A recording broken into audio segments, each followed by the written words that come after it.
everybody, and welcome to the show. I am your host Cole.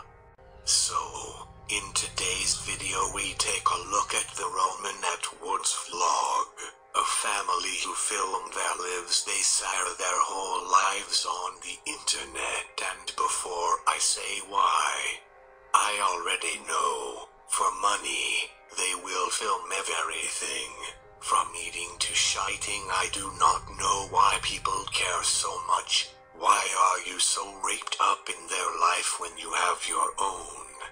During the video people are hugging and screeching like idiots, as well as the video being boring as fuck. When I seen the title and it said bath bombs, I was hoping they were real and all the video is lame and it sucks. Just like this one.